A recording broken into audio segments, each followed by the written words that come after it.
In the final days of the Second World War, amid the crumbling ruins of the Third Reich, something extraordinary happened that would become one of the most memorable and human moments of the entire conflict. German soldiers, exhausted, defeated, and broken by years of brutal warfare, found themselves face to face with American troops who did something completely unexpected.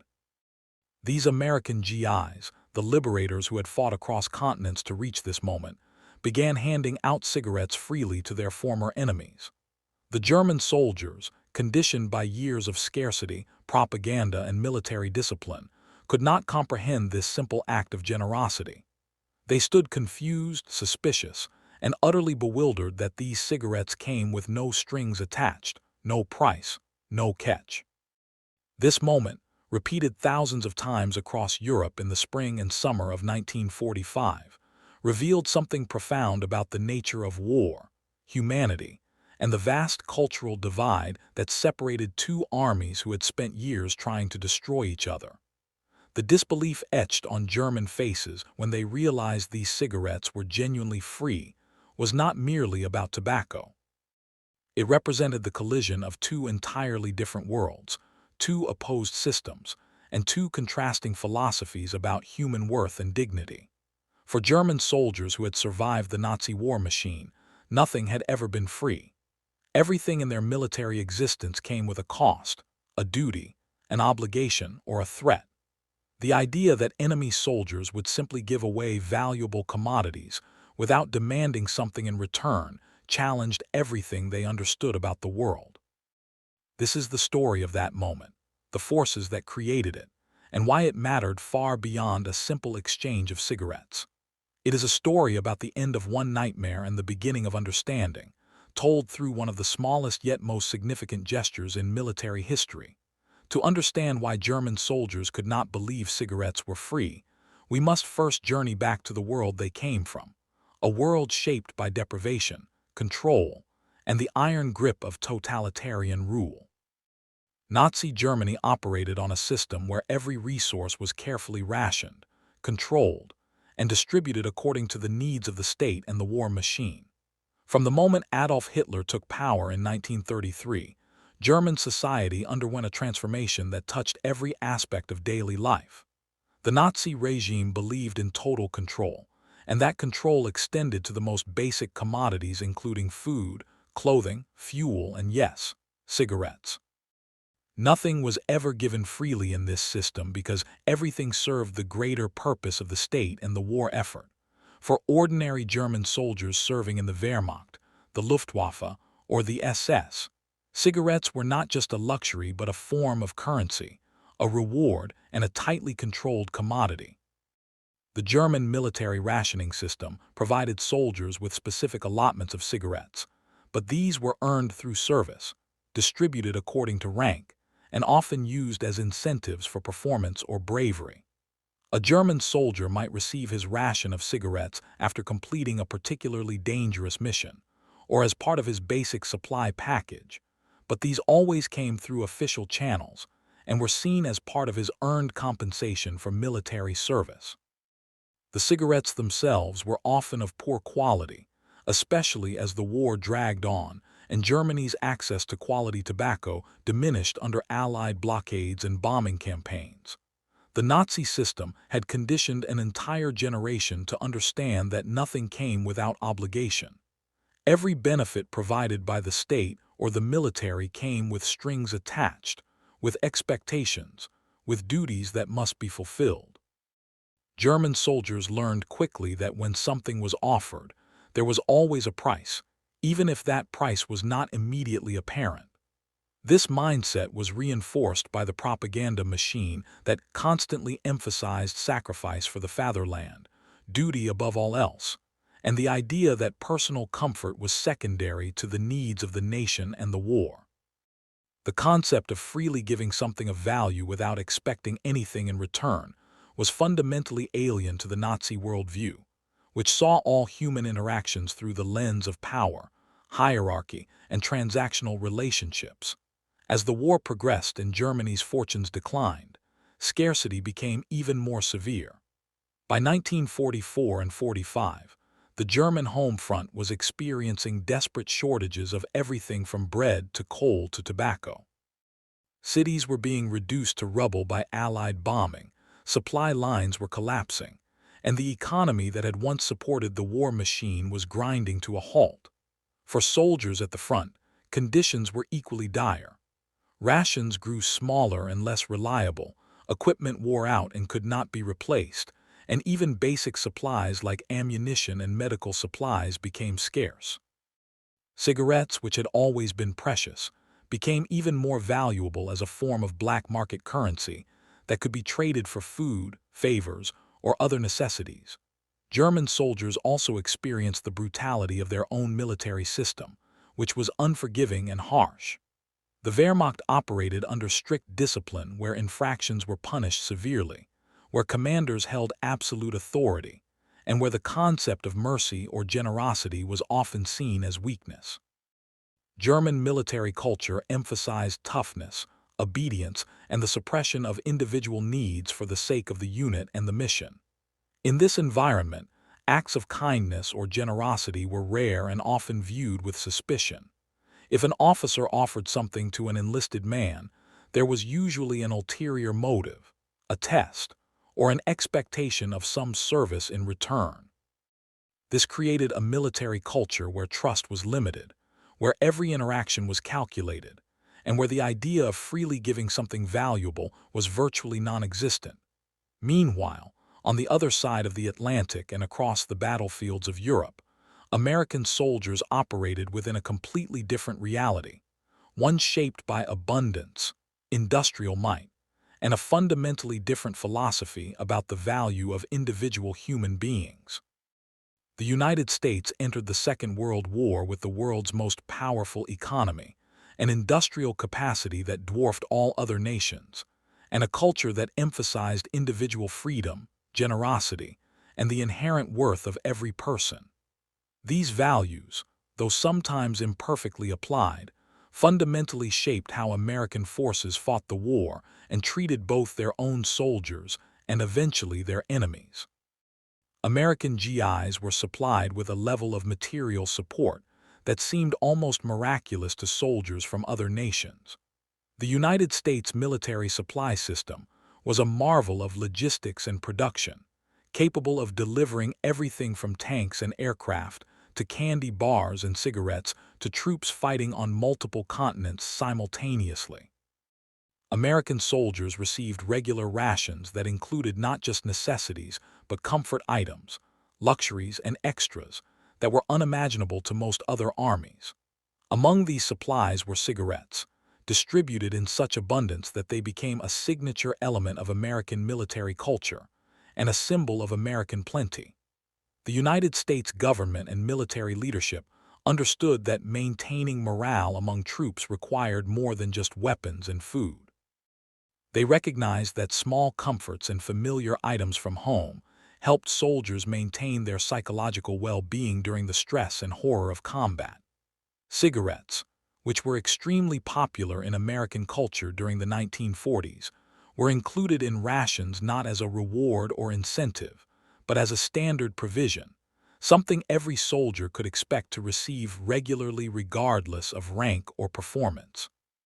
The famous K ration and C ration packages that sustained American troops in the field almost always included cigarettes, typically 4 per meal ration, meaning that American soldiers had access to cigarettes in quantities that seemed extravagant compared to other armies. Major American tobacco companies like Camel, Lucky Strike, and Chesterfield supported the war effort by producing cigarettes specifically for military distribution.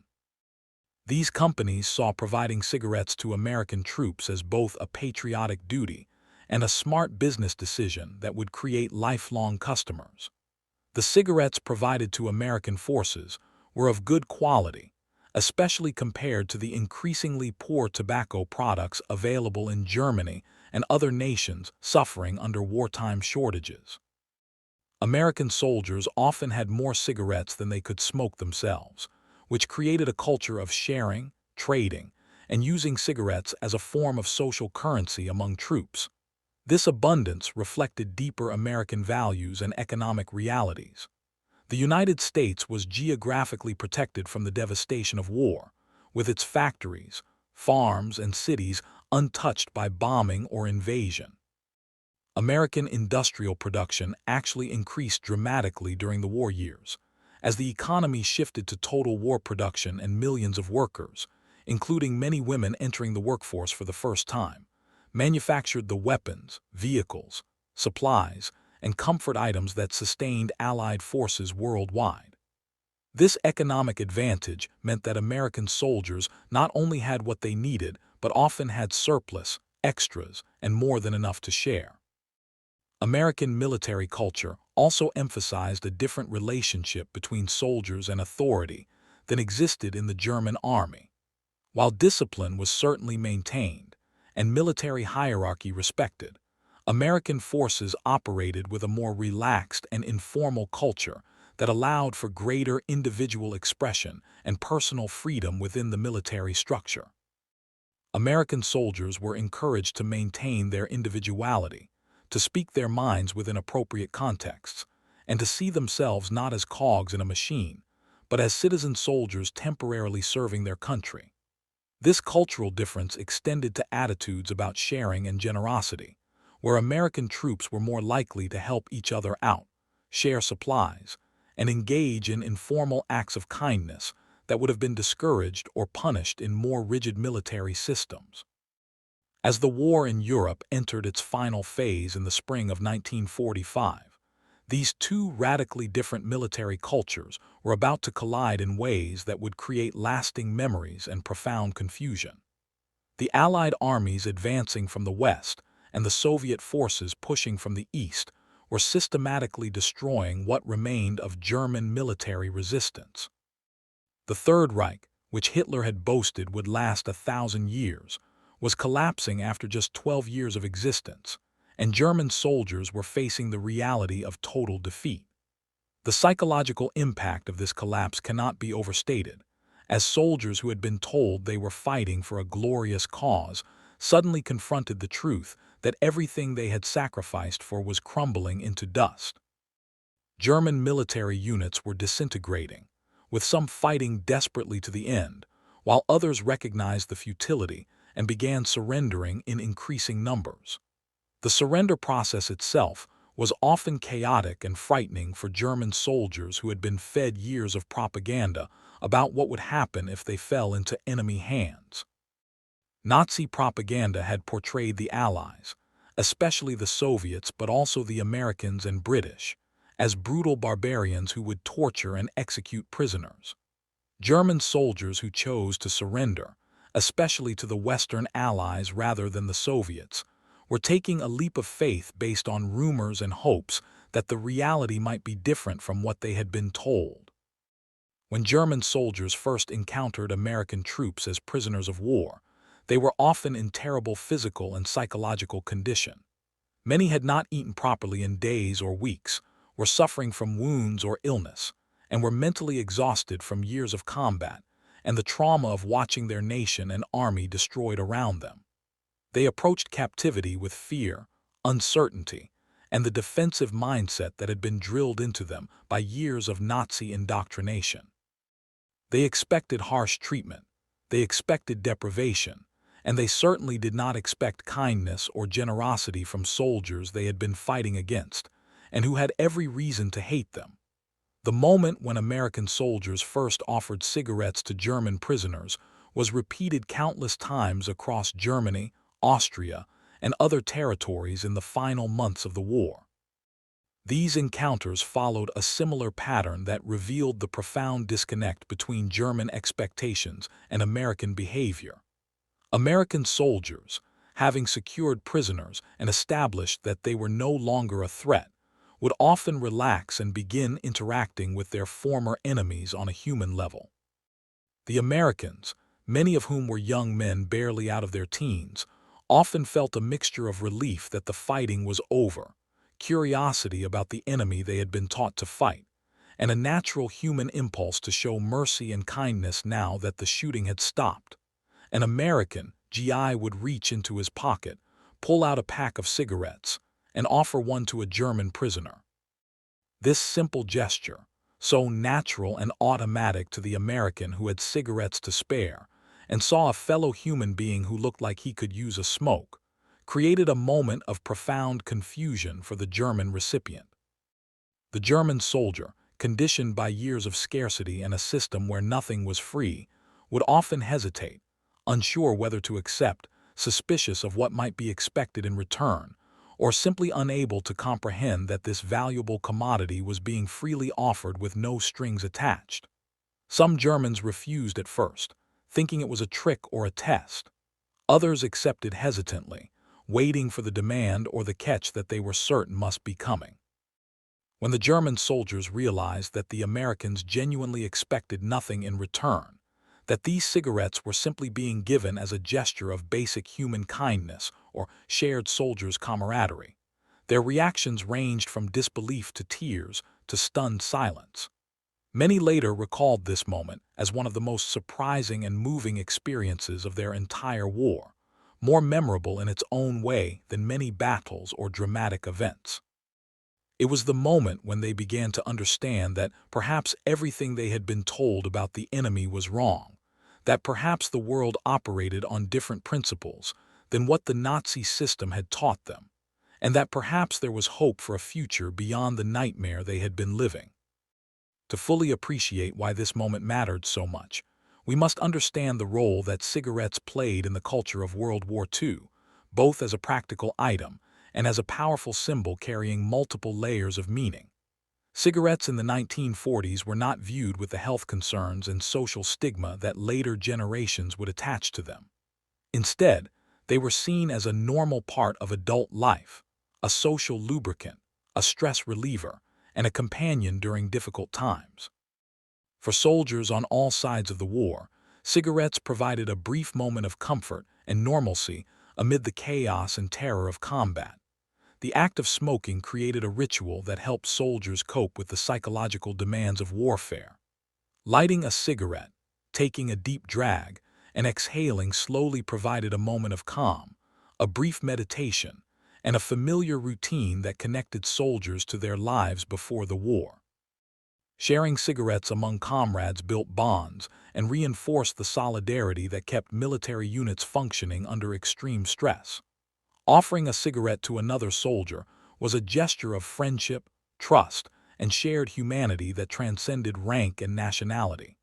In this sense, cigarettes were more than just tobacco wrapped in paper. They were social tools that facilitated human connection. Beyond their personal use, cigarettes also functioned as a form of currency in the wartime economy, especially in areas where traditional money had lost its value or where official supply systems had broken down. In prisoner of war camps, in occupied territories, in black markets throughout Europe, and among soldiers on all sides, cigarettes could be traded for other goods and services. A pack of American cigarettes might be worth a meal, or information, or a favor that could make the difference between survival and death. German prisoners quickly learned that American cigarettes were particularly valuable because of their quality and the abundance with which Americans possessed them. A single American cigarette could be worth several German cigarettes or equivalent value in food or other commodities.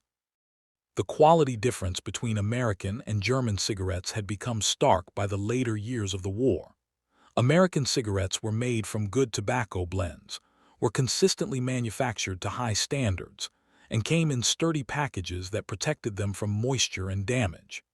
German cigarettes, by contrast, had declined in quality as the war progressed and Germany's access to quality tobacco was cut off. German soldiers in the final years of the war often had to make do with cigarettes that were harsh, poorly made, and sometimes contained tobacco substitutes or fillers that made them barely smokable. To receive a smooth, well-made American cigarette was not just getting a smoke, but experiencing a quality product that represented the vast difference in material conditions between the two sides. The symbolism of cigarettes extended beyond their immediate use or trade value to represent larger ideas about freedom, abundance, and the good life. In American culture, Cigarettes were associated with sophistication, relaxation, and the pleasures of civilian life. Hollywood movies, which German soldiers sometimes saw before or during the war, often featured American actors casually smoking, reinforcing the image of cigarettes as part of the American lifestyle. When American soldiers freely distributed cigarettes, they were unconsciously sharing not just tobacco, but a piece of American culture, and the abundance that American economic power made possible. For German soldiers receiving these cigarettes, the experience was layered with meaning. On the most basic level, they were getting something they wanted or needed, a smoke to calm nerves shattered by defeat and captivity. On another level, they were receiving their first tangible evidence that American material superiority was real and overwhelming, not just propaganda. On the deepest level, they were experiencing a challenge to everything the Nazi system had taught them about human nature, about enemies, and about how the world worked. If Americans could be generous with valuable commodities, if they could treat defeated enemies with basic kindness, then perhaps the entire worldview that German soldiers had been forced to accept was fundamentally flawed. The psychological effect of receiving free cigarettes from American soldiers cannot be reduced to a simple transaction or a minor comfort. For many German soldiers, this experience triggered a profound cognitive dissonance that forced them to confront uncomfortable truths about the war, their own government, and the nature of the cause they had been fighting for. Cognitive dissonance, the mental discomfort that occurs when someone holds two contradictory beliefs or when their experiences contradict their expectations, was exactly what these German soldiers experienced when American generosity collided with Nazi propaganda.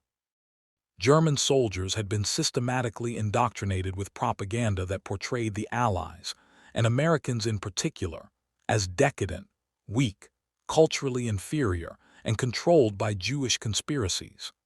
This propaganda served multiple purposes for the Nazi regime, including justifying the war, maintaining morale, and preventing surrender by making soldiers fear what would happen if they fell into enemy hands. Soldiers were told that Americans were soft and undisciplined, that they relied on material superiority rather than martial virtue, and that they would treat German prisoners harshly or barbarically. When the reality of American behavior contradicted these teachings, it created a crack in the ideological edifice that had sustained German soldiers through years of increasingly desperate warfare. The simple act of being offered a free cigarette forced German soldiers to confront questions they had been avoiding or suppressing. If Americans were generous and kind to defeated enemies, what did that say about the moral superiority that Nazi propaganda had claimed for Germany? If Americans had such abundance that they could freely give away valuable commodities, what did that say about the economic power and industrial might of a nation that Nazi propaganda had portrayed as weak and failing? If individual American soldiers showed basic human decency and treated Germans as fellow human beings rather than hated enemies, what did that say about the entire framework of racial hatred and ideological conflict that the Nazi system had constructed? Many German prisoners of war later recalled that the experience of American generosity, beginning with something as simple as free cigarettes, but extending to adequate food, medical care, and generally humane treatment, was the beginning of their psychological break from Nazi ideology. This process was not instantaneous or easy, as years of indoctrination could not be undone in a moment, but the concrete experience of being treated well by the supposed enemy created doubt and opened minds to alternative perspectives. Some German prisoners were so shocked by American kindness that they initially distrusted it, assuming it must be a sophisticated psychological operation designed to extract information or break their will. Only with time and repeated experiences of decent treatment did they begin to accept that perhaps this generosity was genuine. The contrast with what German soldiers knew about their own military's treatment of prisoners and occupied populations made the American behavior even more striking. German soldiers, even if they had not personally participated in atrocities, were generally aware that the Wehrmacht and especially the SS had committed terrible crimes against prisoners, civilians, and particularly against Jewish populations, and others targeted by Nazi racial policies. The contrast between the brutal treatment that German forces had inflicted on others and the relatively humane treatment they now received from the Americans created a moral reckoning that some German soldiers avoided, but others confronted head-on.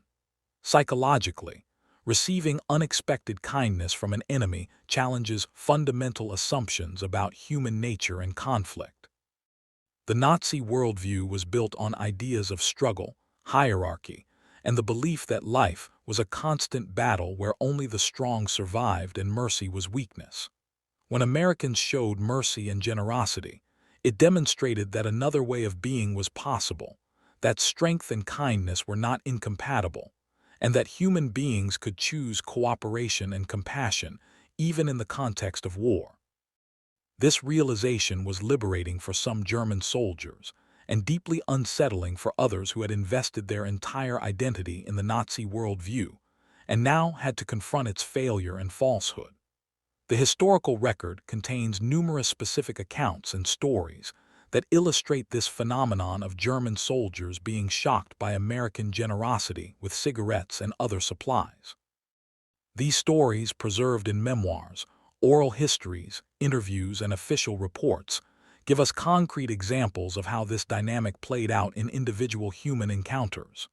Each story is unique, reflecting the personalities and circumstances involved, but together they paint a consistent picture of surprise, confusion, and eventually gratitude that marked these cross-cultural encounters. One account comes from a young German soldier who surrendered near the Ruhr Pocket in April 1945, one of the last major encirclements of German forces in the Western Theater. This soldier, barely 20 years old, had been in uniform for less than a year and had experienced only the final desperate months of Germany's collapse. When he and his unit surrendered to American forces, he expected the worst based on what he had been told by officers and propaganda. Instead, American soldiers searched them for weapons, gave them water, and then one American offered him a Camel cigarette. The young German stood holding the cigarette, afraid to smoke it, convinced that it must be a trick. The American, seeing his confusion, smiled and lit the cigarette for him, then walked away without demanding anything in return. The German later said that moment began his education about the real America, as opposed to the caricature he had been fed by Nazi propaganda. Another story comes from a Wehrmacht veteran who had fought on the Eastern Front before being transferred west in the final months of the war. This soldier had experienced the brutal warfare against the Soviet Union, where no quarter was given or expected, where the conflict was one of annihilation rather than conventional war, and where acts of kindness between enemies were virtually non-existent.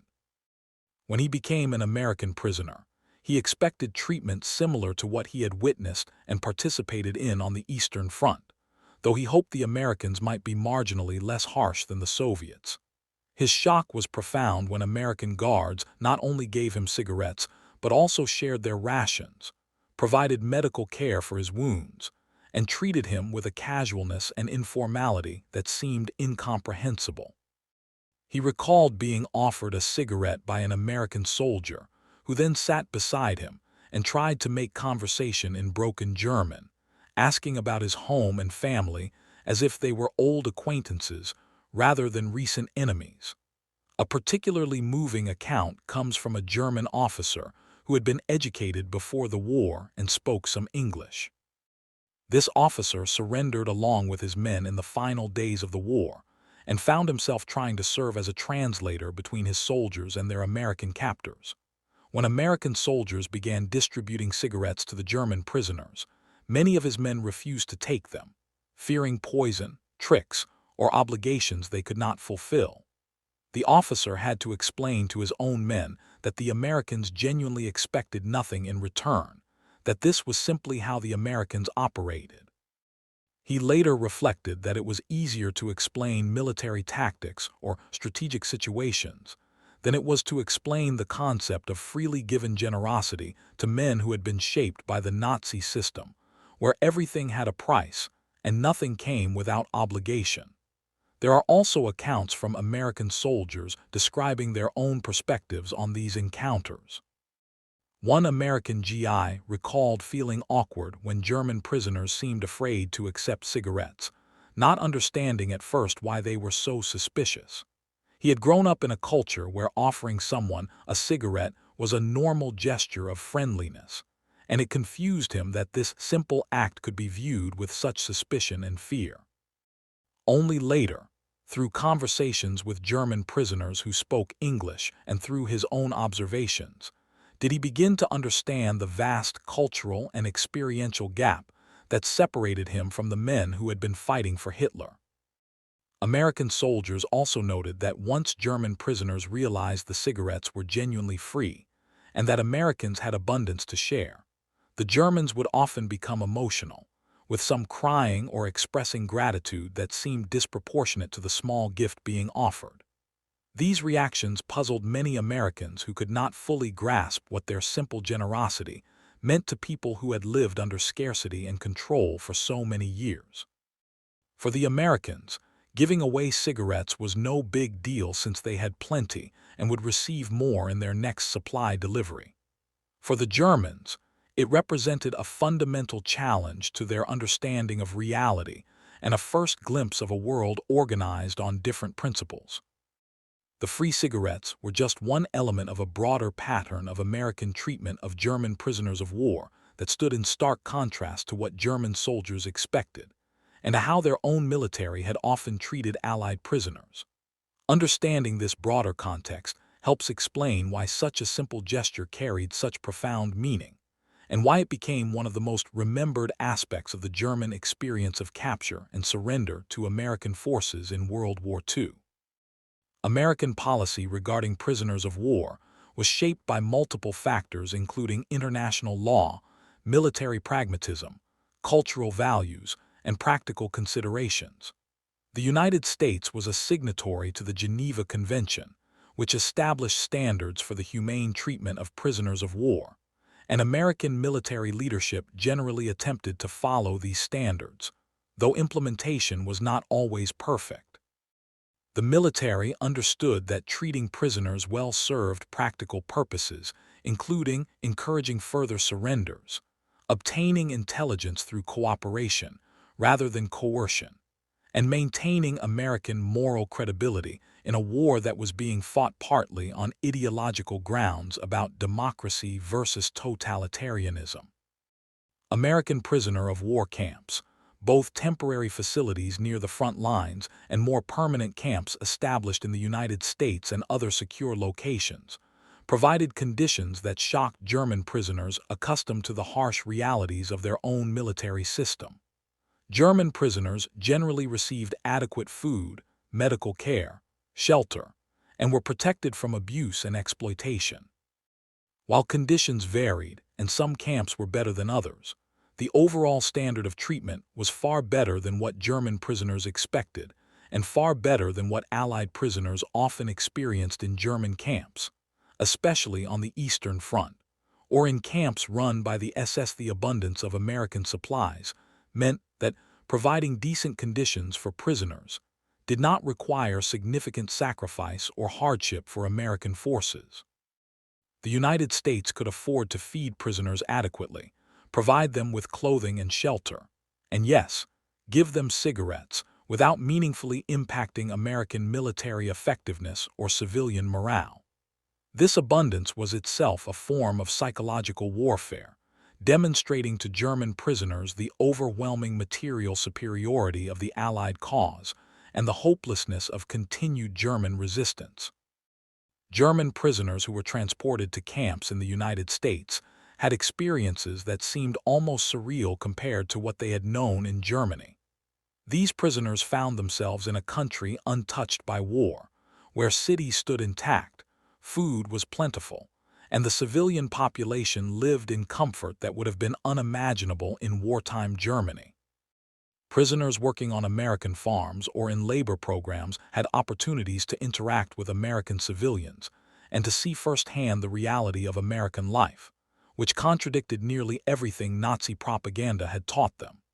The cumulative effect of these experiences, beginning with that first free cigarette and extending through months or years of captivity, was a re-education that occurred not through formal programs but through lived experience. This is not to suggest that American treatment of German prisoners was perfect or that abuses never occurred.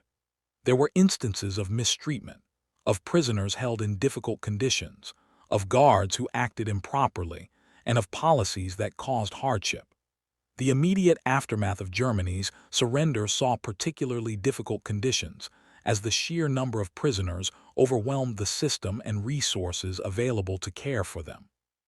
However, the overall pattern of American treatment was characterized by adherence to international law, basic human decency, and a level of material comfort that German prisoners had not expected, and often felt they did not deserve given the crimes their nation had committed. The encounter over free cigarettes represented a collision between fundamentally different cultural systems and worldviews that extended far beyond military policy or wartime conditions. This cultural collision illuminated deep differences between American and German societies, between democratic and totalitarian systems, and between competing visions of human nature and social organization. Understanding these cultural differences helps explain why such a simple gesture carried such weight, and why it remains a significant historical moment worth examining decades later. American culture, despite its flaws and contradictions, was built on Enlightenment ideals about individual liberty, human dignity, and the possibility of progress through cooperation and democratic governance. American society valued individualism, encouraged entrepreneurship and personal initiative, and operated on the assumption that ordinary people had inherent worth and deserved respect regardless of their position in social hierarchies. These values were not always perfectly realized in practice, as racial discrimination, economic inequality, and other injustices demonstrated, but they were nevertheless the stated ideals that shaped American institutions and culture. German culture had a different historical trajectory that emphasized order, hierarchy, duty, and the subordination of individual desires to collective goals. German society had a long tradition of strong state authority, military discipline, and social structures that emphasized knowing one's place and fulfilling one's role. These tendencies were enormously magnified and distorted by the Nazi regime, which took traditional German values of duty and order and twisted them into a totalitarian system that demanded absolute obedience and crushed individual freedom in the name of racial destiny and national greatness. The Nazi system operated on principles of Darwinian struggle, racial hierarchy, and the belief that life was fundamentally about competition for survival and dominance. In this worldview, generosity was weakness, mercy was foolishness, and kindness to enemies was betrayal.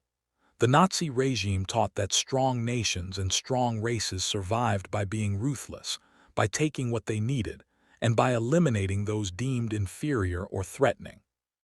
This ideology justified the horrendous crimes of the Holocaust, the brutal treatment of occupied populations, and the militaristic approach to all social problems that characterized Nazi governance. When American soldiers freely gave cigarettes to German prisoners, they were acting from a completely different philosophical framework, one that saw generosity as strength rather than weakness, that viewed defeated enemies as human beings deserving of basic respect, and that understood that peace and future cooperation required treating former enemies with dignity rather than degradation.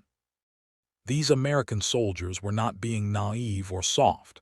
Many of them had fought brutally hard battles, had seen friends killed, and had witnessed the evidence of Nazi atrocities. Their generosity came not from ignorance, but from a value system that separated military necessity from personal cruelty, and that recognized when the time for fighting had ended and the time for rebuilding human relationships had begun. The cultural collision also revealed differences in how the two societies understood material wealth and its distribution. American culture, rooted in capitalism and democratic ideals, operated on the assumption that prosperity could expand, that wealth was not a fixed pie to be fought over, and that trade and cooperation could benefit all parties. This mindset made sharing seem natural and unthreatening to Americans, who assumed that helping others did not necessarily diminish themselves.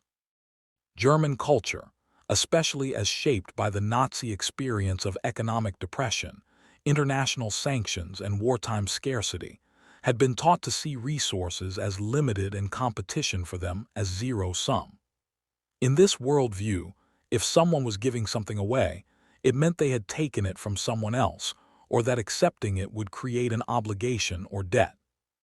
The process of cultural understanding that began with free cigarettes continued throughout the post-war period, as Germany underwent reconstruction, denazification, and re-education under Allied occupation. The Marshall Plan, which provided billions of dollars in American aid to rebuild Western Europe, including West Germany, was a large-scale version of the same principle that individual American soldiers demonstrated when they shared cigarettes.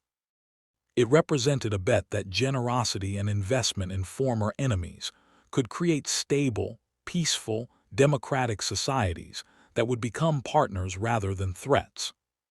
The success of this policy, which helped create the prosperous, democratic West Germany that eventually reunified and became a cornerstone of modern Europe, suggests that the instinct behind that first shared cigarette was not naive kindness, but strategic wisdom rooted in accurate understanding of human nature and social dynamics. The story of German soldiers not believing cigarettes were free did not end with those initial encounters in the spring and summer of 1945.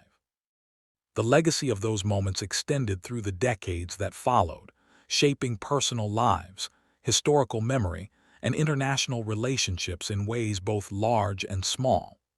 For individual German soldiers, the experience of American treatment during captivity became a reference point that influenced their understanding of the war, their own nation's crimes, and the possibilities for future peace and cooperation. Many former German soldiers who experienced American captivity later spoke about how that treatment influenced their post-war lives and political views. Men who had been thoroughly indoctrinated in Nazi ideology found that ideology crumbling when confronted with the concrete reality of American behavior that contradicted everything they had been taught. The cognitive dissonance created by receiving kindness from supposed enemies opened minds to re-examination of beliefs and loyalties. While some former German soldiers remained in denial or clung to Nazi ideas despite all evidence, many others underwent a genuine transformation that began with simple human encounters over shared cigarettes and expanded into a broader acceptance of democratic values and rejection of the totalitarian past. The contrast between American treatment and Soviet treatment of German prisoners became even more stark as the post-war period developed and Cold War divisions hardened. German soldiers who became Soviet prisoners often faced years of harsh captivity, forced labor in brutal conditions, and high mortality rates. The last German prisoners of war did not return from Soviet captivity until the mid-1950s, a decade after the war ended. This dramatic difference in treatment reinforced West German gratitude toward the Western Allies, particularly the Americans, and contributed to West Germany's willing integration into the Western Democratic Alliance rather than the Soviet sphere. The memory of that first free cigarette from an American soldier, multiplied across thousands of individual experiences, became part of the foundation for the post-war German-American alliance. For American veterans, the stories of surprised German prisoners receiving free cigarettes became a source of both humor and reflection. American soldiers told these stories to illustrate the vast material superiority they had enjoyed, the cultural gaps they had encountered, and the strange humanity that could emerge even in war. These stories also served a psychological function for American veterans, providing evidence that they had fought on the right side, that their cause had been just, and that they had maintained their humanity even in the context of brutal warfare. The ability to be generous to defeated enemies became part of the American veteran's self-image and the broader American narrative about World War II as a just war fought for noble purposes. The free cigarettes also became a minor but recurring element in historical memory, popular culture, and public understanding of World War II.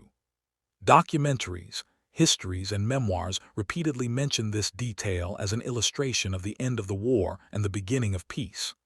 The image of an American soldier offering a cigarette to a defeated German enemy became iconic, appearing in photographs, films, and historical reenactments. This image condensed complex realities into a simple, understandable human moment that communicated larger truths about the war's end and the possibility of reconciliation between former enemies. In the broader sweep of history, the encounter over free cigarettes can be seen as a small-scale preview of the policies that would define the post-war order.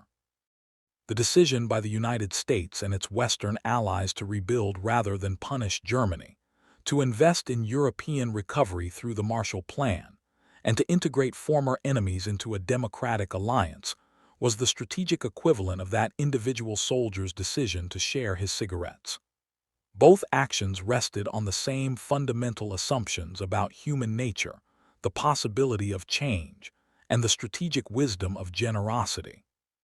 The success of post-war reconciliation and European integration suggests that these assumptions were correct, and that the instinct to treat defeated enemies with dignity rather than vengeance was both morally right and strategically effective. The story of German soldiers unable to believe that cigarettes were free offers profound lessons about human nature, the psychology of war, the power of small gestures, and the possibility of maintaining humanity even in the context of organized violence. These lessons remain relevant today, decades after the events, because they speak to timeless aspects of human experience and the choices that individuals and societies make when confronting conflict and its aftermath. One fundamental lesson is that war, while it may be necessary in certain circumstances, inevitably brutalized and dehumanizes those who participate in it, especially when fought under totalitarian systems that deny individual moral agency. The German soldiers who could not comprehend free cigarettes had been shaped by years of living in a system that reduced all human relationships to transactions of power and obligation. They had been taught to suppress their natural human impulses toward kindness and empathy in favor of hardness and ruthlessness. The psychological damage inflicted by this training and experience was profound, creating men who had forgotten that generosity was possible and who viewed all human interactions through a lens of suspicion and calculation. Recognizing this psychological damage is important for understanding not just World War II, but all conflicts that demand participants abandon their humanity. Another lesson is that simple acts of kindness and generosity can have disproportionate impact, especially in contexts where such acts are unexpected or run counter to prevailing assumptions. The American soldier who offered a free cigarette probably did not think he was doing anything particularly significant or heroic. He was just sharing something he had in abundance with someone who seemed to need it. Yet that simple gesture challenged an entire worldview, created a moment of human connection across enemy lines, and became a memory that the recipient carried for the rest of his life. This demonstrates the power of individual moral choices even within the larger structures of war and politics. Every person who chooses kindness over cruelty, generosity over selfishness, and recognition of shared humanity over dehumanization of others contributes to making the world more humane. The story also illustrates the importance of abundance and security in enabling generosity. American soldiers could afford to give away cigarettes because they had plenty and knew more were coming. They could afford to treat prisoners well because their nation had the resources to do so without sacrifice. This connects to larger questions about how economic systems and levels of development shape human behavior and morality. Scarcity creates competition and hoarding, while abundance enables sharing and cooperation. Societies that provide security and adequate resources for all their members create conditions where people can afford to be generous and kind. Conversely, systems built on scarcity, competition, and insecurity tend to produce hard, suspicious, transactional relationships where trust is limited and generosity is rare. The encounter between American and German soldiers also demonstrates the power of lived experience to overcome propaganda and ideological indoctrination. German soldiers had been systematically taught a false worldview through Nazi propaganda, education, and military training. Yet this indoctrination, as intensive as it was, could not withstand the reality of actually experiencing American behavior that contradicted the propaganda narrative. This suggests that while propaganda and disinformation can be powerful, they are ultimately vulnerable to reality. Direct human experience, actual observation of facts, and personal encounters with people from other cultures or belief systems can break through layers of ideological conditioning and open minds to alternative perspectives. Finally, the story offers a lesson about the strategic wisdom of magnanimity in victory. The decision by the United States and its Western allies to treat defeated Germans with relative humanity, to rebuild rather than permanently punish Germany, and to integrate former enemies into a peaceful democratic order proved to be strategically brilliant. It created a stable, prosperous, peaceful Europe that has now enjoyed nearly 8 decades without major war, the longest period of peace in European history. This stands in stark contrast to the vengeful Treaty of Versailles after World War I, which humiliated and impoverished Germany and created conditions that contributed to the rise of Nazism and the outbreak of an even more terrible war 2 decades later. The free cigarette, in this sense, was a small symbol of a larger strategy of enlightened self-interest that recognized that generosity to defeated enemies serves the long-term interests of peace and stability better than vengeance and humiliation. The story of German soldiers who could not believe that cigarettes were free is ultimately a story about the collision of 2 worlds, 2 systems, and 2 fundamentally different understandings of human nature and social organization. It is a story told through the smallest details of individual human encounters, yet it illuminates the largest questions about war, peace, morality, and the possibility of reconciliation between former enemies. In those moments when an American GI reached into his pocket and offered a cigarette to a defeated German soldier, worlds collided and futures were shaped in ways that neither participant probably fully understood at the time. For the German soldier receiving that cigarette, the experience represented the beginning of a journey from the darkness of Nazi totalitarianism toward the light of democratic freedom and human dignity.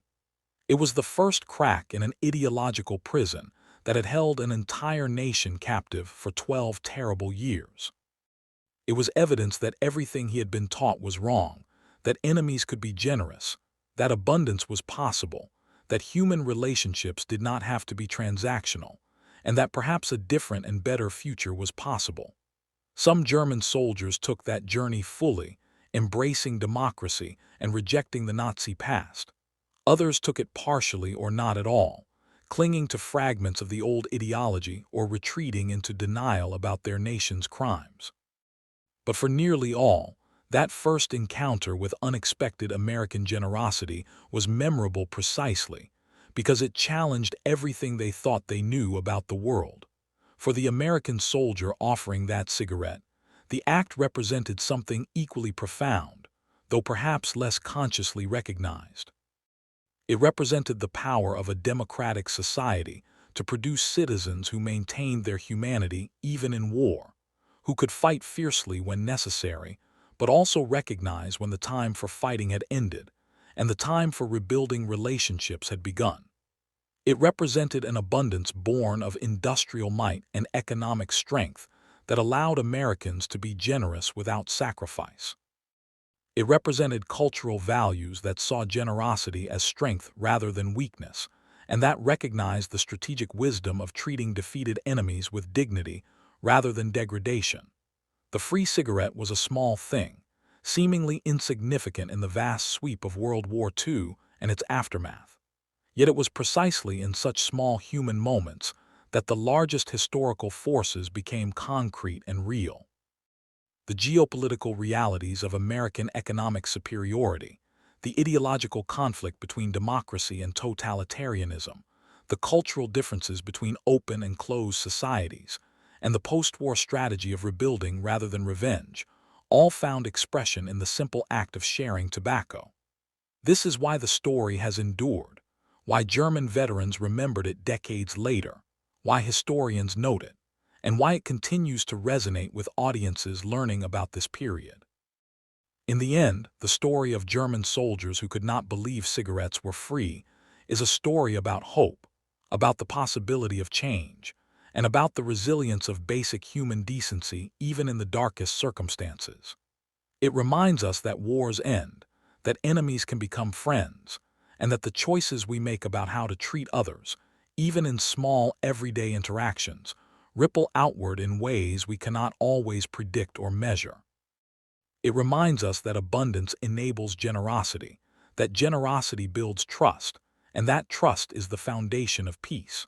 And it reminds us that sometimes the smallest gestures, a cigarette freely offered and gratefully accepted, can symbolize the largest hopes and the most profound transformations.